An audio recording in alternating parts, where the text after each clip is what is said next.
বন্ধুরে আমার আজকের আলোচনা হবে রে ভাই, যারা নতুন করে বিদেশ আসবে রে ভাই, যার বাবাই আছে রে ভাই, যার ভাই আছে, তারা ভাই যাচাই বাছাই করে ভাই বিদেশে আসিও রে ভাই। কোন দালালের মাধ্যমে আইও না রে ভাই। দালালে বলবে রে ভাই তোমারে এসি রুমে থাকতে দিবে, 3 বেলা গুস্ত দিয়ে ভাত খাওয়াবে, ভালো কাজ দিবে, 70,000 80,000 টাকা বেতনের স্যালারির কাজ দিবে।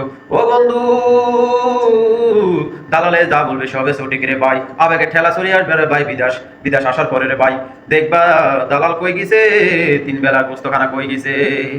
একটা কথা সঠিক থাকবে, যাই বলেছিল এসি রুমে থাকতে দিবে, এটাই সঠিক থাকবে রে ভাই, আর বাকিগুলার কোনো খবর নাই।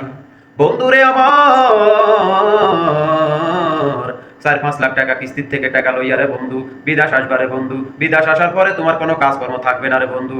না থাকলে তোমার বাড়ির তারা হেতারা, কিস্তির যন্ত্রণা, তোমার মা যাবে একদিকে, তোমার বউ যাবে একদিকে।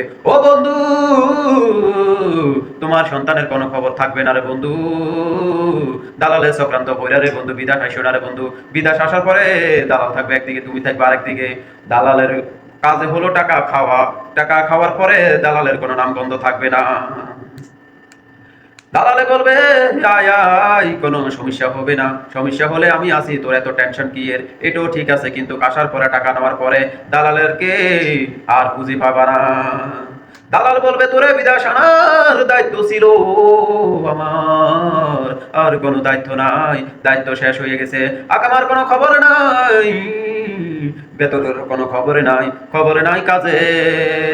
বছর শেষ হলে 500,000 রিয়াল, বাংলা 2-2.5 লাখ টাকা রে ভাই। ও ভাই, তুমি খাইবা না তোমার বউ বাচ্চারে খাওয়াইবা, নাকি তোমার কিস্তি দিবা রে বন্ধু?